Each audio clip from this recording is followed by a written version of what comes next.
അപ്പോൾ എല്ലാവരും സുഖമായിട്ടിരിക്കുന്നു. ഇന്ന് ഞാൻ രാവിലെ നൂലപ്പത്തിൻ്റെ ഒപ്പം മുട്ടക്കറിയാണ് ഉണ്ടാക്കുന്നത്. അപ്പോൾ ഒരു 5 വെളുത്തുള്ളി ചെറുതാക്കി അരിഞ്ഞത് കറിവേപ്പില അതിലേക്ക് ഇട്ട് കൊടുത്തു.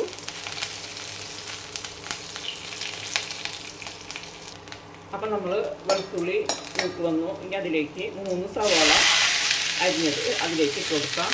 ഇത് നല്ലോണം വാടണ്ട, ഒരു വെള്ള ബ്രൗൺ കളറാവുമ്പോൾ വരെ ഒന്ന് കാട്ടിയെടുക്കാം. അപ്പോൾ നമ്മൾ ഇന്നത്തെ കറിക്ക് ആവശ്യമായ ഉപ്പും കൂടി അതിലേക്ക് ചേർത്ത് കൊടുക്കാം.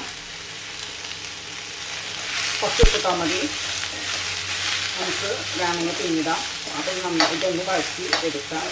ഇളം ബ്രൗൺ കളറാവുന്നത് വരെ വഴറ്റിയാൽ മതി. അപ്പോൾ നമ്മുടെ സവാള ഇളം ബ്രൗൺ കളർ പോലെ നിറത്തിൽ വാടി വന്നിട്ടുണ്ട്. ഇനി നമുക്കതിലേക്ക് പൊടികൾ ചേർത്ത് കൊടുക്കാം.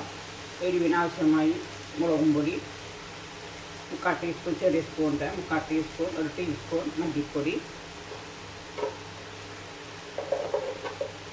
കുറച്ച് മഞ്ഞൾപ്പൊടി. നമ്മൾ ഇത്ര മഞ്ഞൾപ്പൊടി, ഒരു പിഞ്ച് മഞ്ഞൾപ്പൊടിയാണ് ഇട്ട് കൊടുത്തിരിക്കുന്നത്.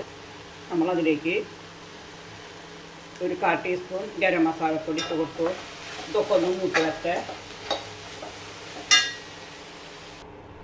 അപ്പോൾ നമ്മളുടെ പൊടികളും സവാളയൊക്കെ വാടി വന്നിട്ടുണ്ട്. ഇനി നമ്മൾ ഇതിലേക്ക് കുറച്ച് വെള്ളം ഒഴിച്ച് കൊടുക്കാം.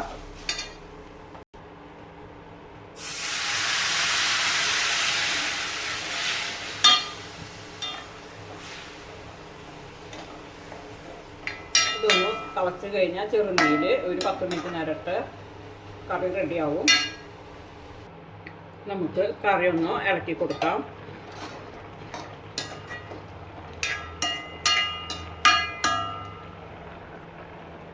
സവാള മാത്രമല്ല മുട്ടക്കറിയാണ്. അപ്പം നമ്മുടെ മുട്ടക്കറി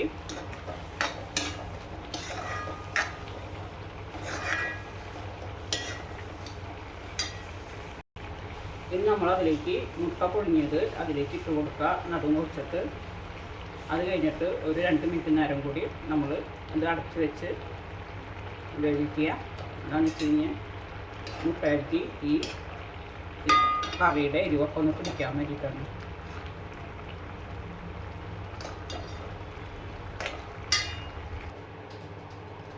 അപ്പം നമ്മളുടെ മുട്ടക്കറി റെഡി ആയിട്ടുണ്ട്. കണ്ടോ, അപ്പം മുട്ടയിട്ടൊക്കെ ഇത് പിടിച്ചു. അപ്പോൾ നമ്മൾ സവാള മാത്രം ഉപയോഗിച്ചിട്ട് പെട്ടെന്ന് നമുക്ക് എളുപ്പത്തിൽ ഉണ്ടാക്കാവുന്നതാണ് മുട്ടക്കറി. നൂലപ്പത്തിനും പിന്നെ നമ്മളുടെ വെള്ളയപ്പത്തിനൊക്കെ വളരെ ചപ്പാത്തിക്കൊക്കെ പെട്ടെന്ന് ഇതേപോലെ ഉണ്ടാക്കാം. അപ്പം നമ്മൾ നൂലപ്പത്തിൻ്റെ കൂടെയൊക്കെയാണ് ഇപ്പോൾ എടുക്കുന്നത്.